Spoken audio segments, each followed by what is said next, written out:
ભગવાન વિષ્ણુ ભગવાનને વંદન કરીએ. શ્રીમન મહાવિષ્ણવે નમઃ.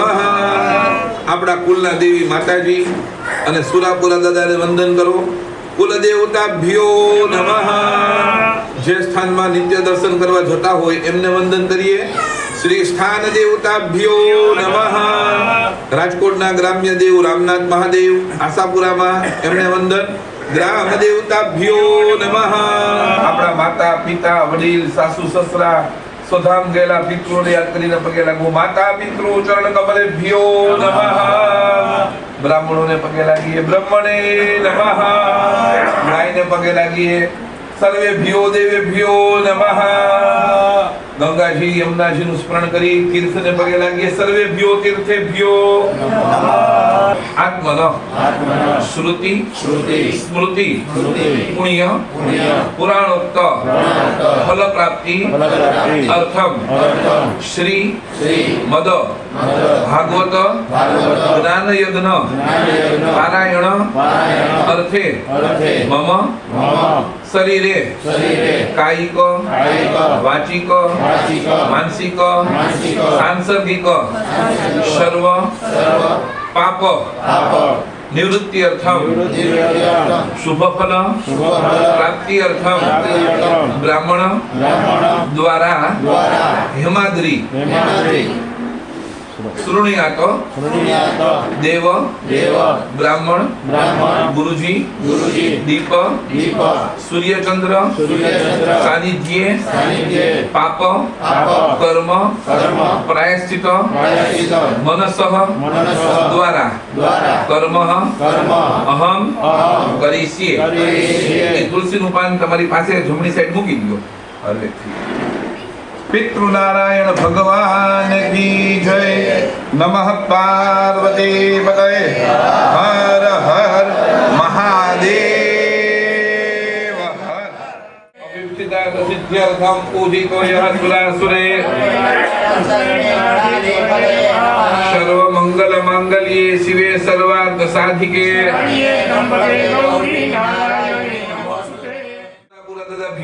ધ્યાનમ પ્રાર્થનાપૂર્વક નમસ્કારાન સમર્પયામિ. લાટ માથે રાખજો. પિતૃનું સ્મરણ કરવાનું છે. જે આપણા પરિવારમાં દેવ થઈ ગયા છે 3 પેઢીને યાદ કરવાના છે.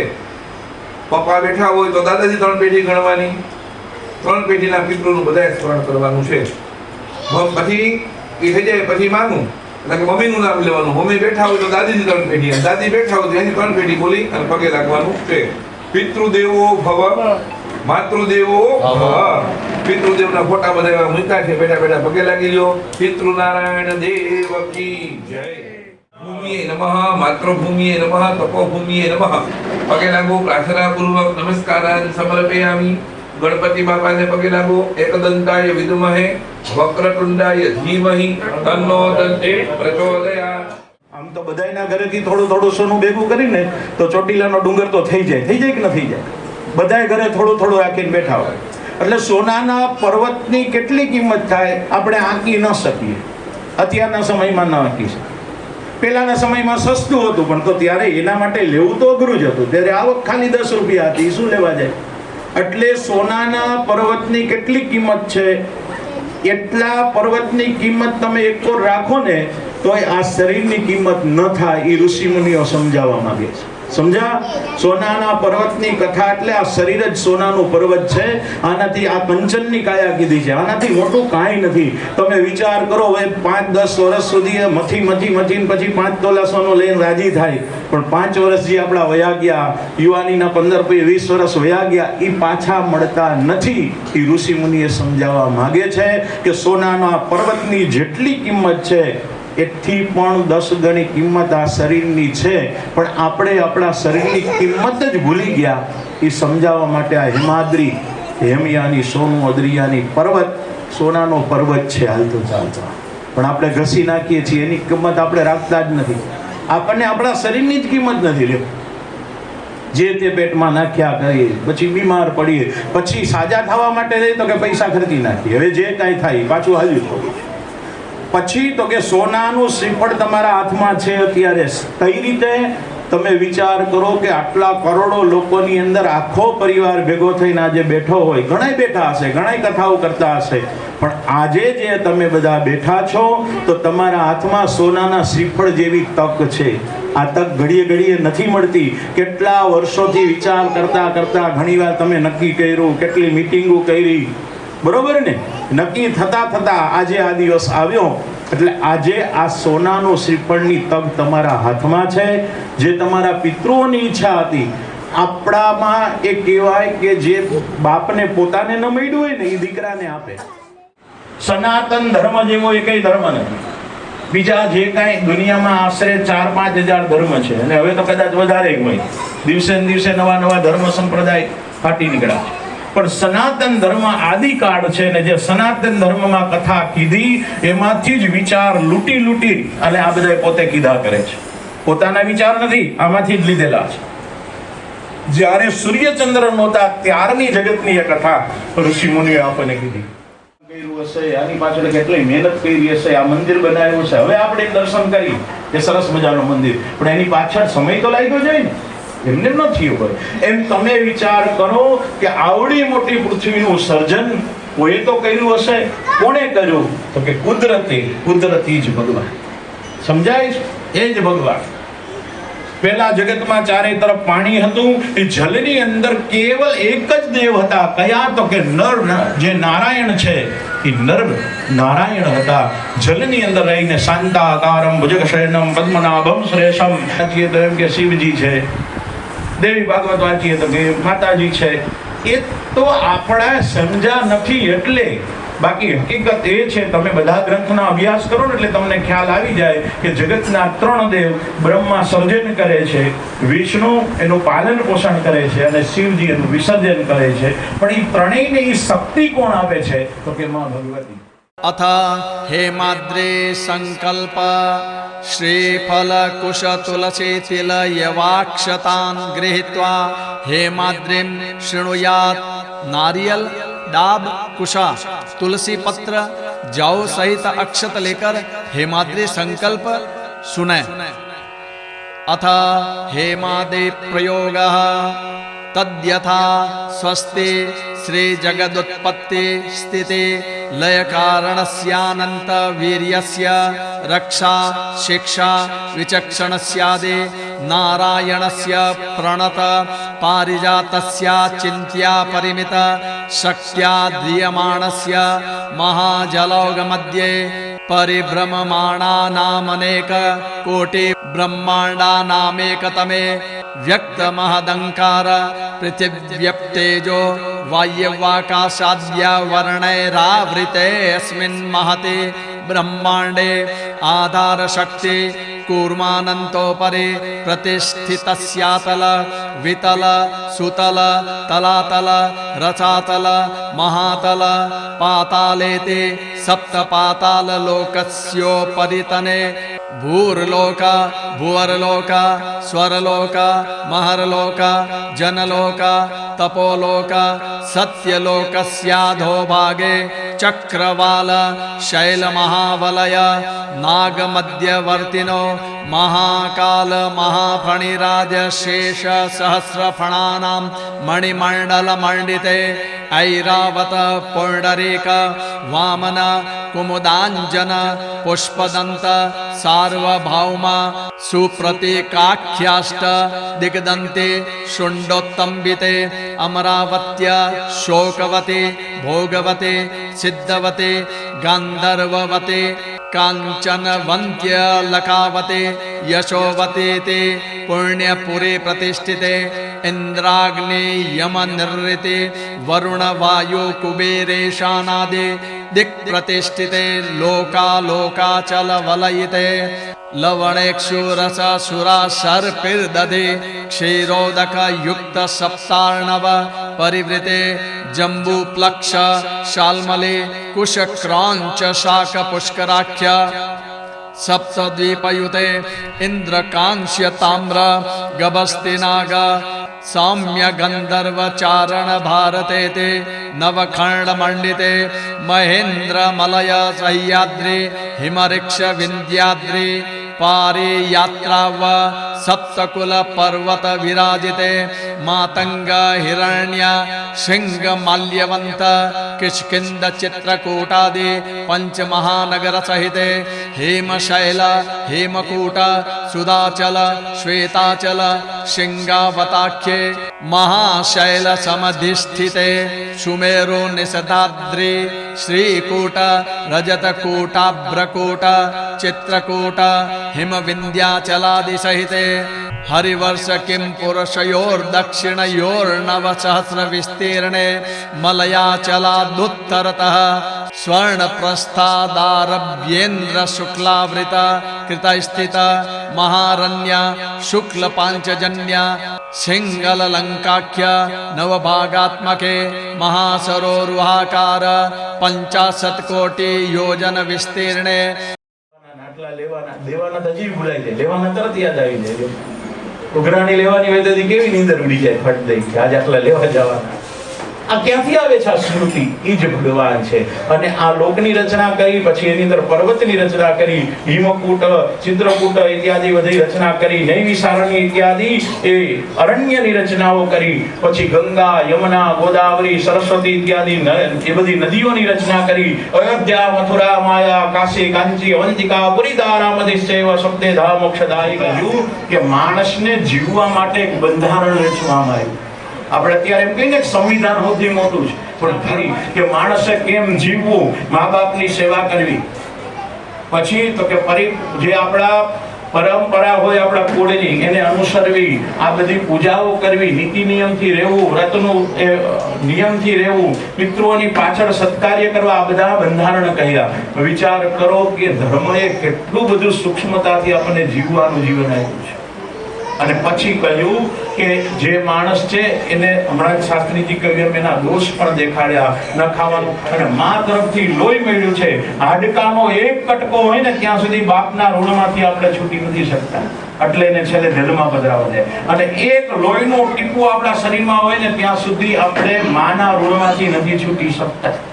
યુવાન હોય કે સ્વરૂપવાન હોય, આપણી માં એ આપણી જ માં હોય, એ માથે હાથ મેલે. એમ આપણી પરંપરા, આપણા પિતૃદેવ, આપણા સુરાપુરા, જે ઘરની અંદર સુરાપુરા ન પૂજાય એના દીકરા કોઈથી સુરવીર નથી થતા. જે ઘરમાં કુળદેવીને નથી વંદન કરતા એના દીકરાની અંદર કોઈ દિવસ શક્તિ નથી આવતી. એ નપાણિયા હોય, જોઈ લેજો, એક નહીં તો ત્રીજી ચોથી પેઢી. કુળ પરંપરાની અંદર શક્તિની પૂજા, એને વંદન થવા જ જોઈએ. આપણે એના વંદન કરવા જોઈએ. ભલે 71મી પેઢીએ આપણો હક બને છે ને વંદન કરવાનો, અને આપણી ફરજ પણ બને છે. આવડો મોટો પરિવાર છે, પણ આટલો જ પરિવાર નથી. આ તો તમે ઓળખો એટલો જ પરિવાર છે. એની પહેલાનો 50 પેઢી પહેલાના કોઈ ભાઈઓ હોય, આપણાથી જુદા પડ્યા હોય, એ બધા હોય, તો એનો પણ હક લાગે. એટલે દુખાય. આપણે આપણા મા બાપ સામે બોલીએ ને એનું મન દુખાય ને, ત્યારે યાદ કરવું કે આપણે જ્યારે બોલ્યા ત્યારે આટલું જ દુઃખ લાગ્યું છે. મા બાપ મોટા અત્યારના સમાજની તકલીફ એ છે કે હરેક દીકરીઓને દીકરો શ્રવણ જેવો જોઈએ છે, પણ પતિ શ્રવણ જેવો નથી જોતો. એ તો માવડીઓ કહેવાય. મારી વહુ આવે એ મારી સેવા કરવી જોઈએ. હું તો કે હું મારા સાસુનો જ સ્વભાવ એવો, એટલે આપણો સ્વભાવ કઈ ઓછો છે એ તો બીજાને પૂછો તો ખબર પડે ભાઈ. એટલે અપેક્ષા એટલી જ રાખવી જેટલી આપણે કોઈની. તમને શું નાસ્તો હાલશે, શું ચા દઉં, આઈસ્ક્રીમ લઈ આવું, આ લઈ આવું, કેટલા અધીરા થઈ જાય તમે એની ઘરે જાઓ. એમ આજ પિતૃના આંગણે આવીને આપણે બેઠા છીએ, પિતૃ અધીરા થઈ જાય, મારા દીકરાઓને શું, એનો દોષ લાગે. એટલે એ દોષ છે, એને કહેવાય આપણા ચોથો સાંસારિક દોષ. આપણે ત્યાં અનાજ આવે એ કેવું હોય આપણને ખબર ન હોય. કોઈ ગરીબ લેવા ગયો હોય, ઘઉં હાથમાં 3 વાર લે, શું ભાવ છે તો કે આટલો, મારાથી નહીં પહોંચાય એટલે મુઠ્ઠી પાછી નાખી દે. એ જ બાચકું આપણી ઘરે આવે અને પછી અનાજ આવે એટલે આપણને દોષ લાગે. શેનો દુઃખ? આપણા પણ પ્રગતિને રોકે છે. આને કહેવાય સાંસારિક દોષ. એટલે આપણાથી કોઈ દોષ થયા હોય, કુળ પરંપરામાં આપણા પિતૃઓના ઘણા આડું બોલતા હોય, પિતૃઓના હું ન માનું, એ હોય તો આમ શું કામ ન માને ભાઈ? આપણે છીએ ને એ જ એનું પ્રમાણ છે કે પિતૃ હતા. દેવ જાણે, એ કઈ એમને સીધા સપનામાં તમે કહ્યું એમ પિતૃ ન કરે, એથી એમ આપણે કરવું પડે. મા બાપ ઈ છે, આપણે એના બાપ નથી, એ તો બાપના બાપ છે. એને વિનંતી હોય. અને ભાગવત જેવો ગ્રંથ, જે હમણાં શાસ્ત્રીજીએ કીધું એમ, આ સામાન્ય કથા નથી. આ તો વેદા સુધી જે ભાગવત ત્યાં થયા તમે પગે લાગ્યા ને ભાઈની ઘરે એના આશીર્વાદ કે આજે બધાએ મળીને આવું સુંદર કાર્ય થાય છે. અહીંયા 7 દિવસ સુધી સ્વામીજી સુંદર મજાની કથાનું ગાયન કરશે, બ્રાહ્મણો એ ભાગવતજીના પાઠ કરશે. જેમ ભાઈએ કહ્યું એમ નિયમ તો ઘણાય છે. મમ સર્વ પાપ રોગ દોષ ભગવાન નારાયણ હરો હરિ તેન પાપંત્રે ભગવતે મહાવિષ્ણુ પ્રિયતાન નમઃ.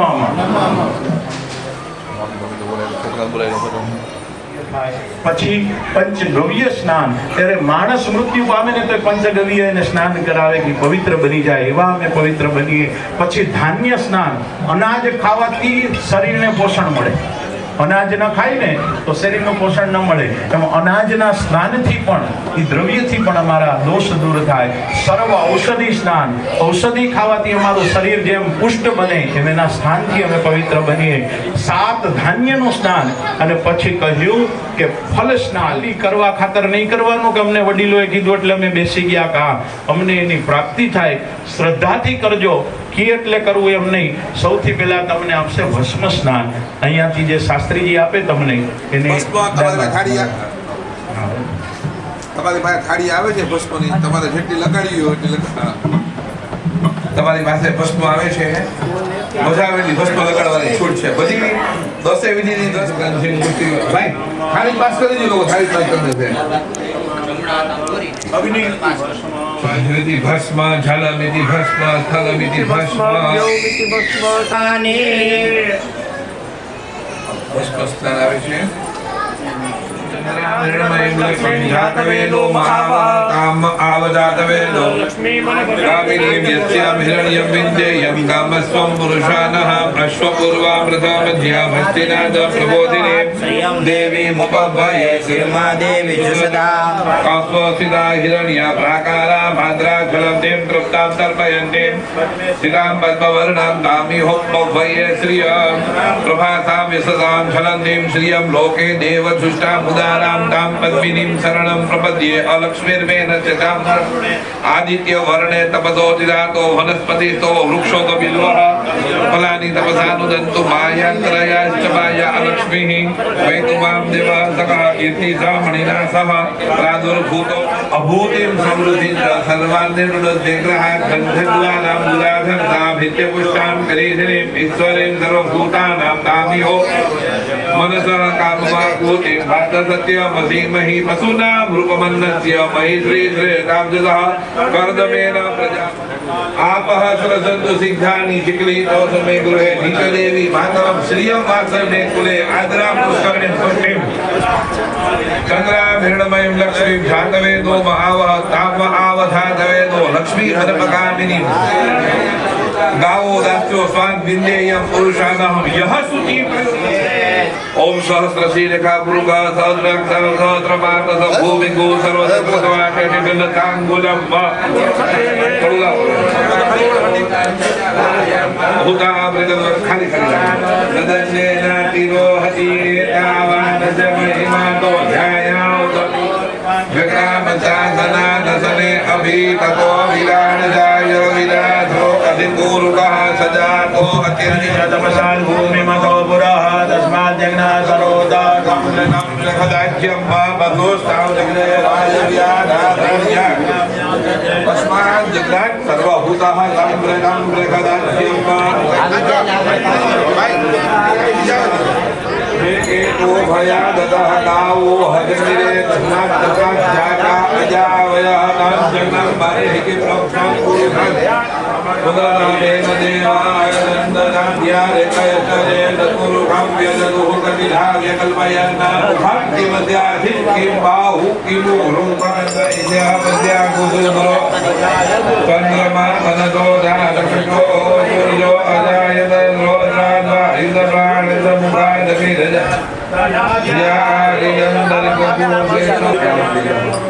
हविकादिक्वैत्मः दरब्धविः सताधिनन्दन्माना अपतन् कुरुभं पशुमा जग्नेन इन्द्रवयदन्तदेवास्तानि सर्वाणि प्रथमान्य देहदाकं वैमानः दता તંત્ર તંત્ર પૂર્વે કાઠિયા અમે પુરુષ સૂક્તનો પાઠ અને શ્રી સૂક્તનો પાઠ કર્યો. પુરુષ સૂક્તનો પાઠ એટલે કે વિષ્ણુ ભગવાનનો અને શ્રી સૂક્તનો પાઠ એટલે લક્ષ્મીજીનો પાઠ.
નિષ્પાપો ભવ. હે ભગવાન અમને બધા પાપોમાંથી મુક્ત કરો. પ્રાર્થના કરો હવે પછી અમે પાપ કરશું નહીં.